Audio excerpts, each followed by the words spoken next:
ئەو ئیشێمە ئیشێکی زۆر قورسە، ئیشەکە ناخەژێنە، ئیشەکە ئازاری نەفسیمان دەدا.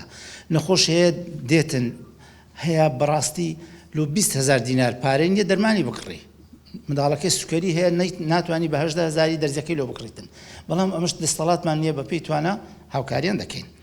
لۆیە هەمومان دڵمان خۆش بیتن بەڕاستی کە خوای گەورە فەزلی لەگەر هەمومان کردیە بتوانین بەشێک ئازاری ئەو نەخۆشانە کەم بکەینەوە. خوای تعالە لە حەدیثێکی قودسی دەفەرمێ ئەنفق یا ابن ئادەم ئونفق عەلەیک، ئەی بەنی ئادەم، ئەی ئینسان ببەخشە ئەمنیش دەبەخشمە تۆ.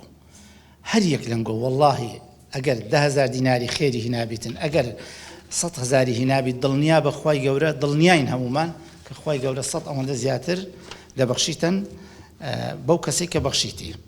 لۆیە ئاخر شتم هەموو ئەوانەی کە خێریان کردیە، هەموو ئەوانەی کە خێری دەینن دڵنیاتان دەکەینەوە لە پارەی خۆمان زیاتر حەڕیسین کە جێی خۆی بگری. کەسە کە مستحق نەبی، کەسە کە فەقیر نەبی، 1,000 دیناری رو سەرف ناکەین. میهرەبانی، دڵسۆزی و لێزانی.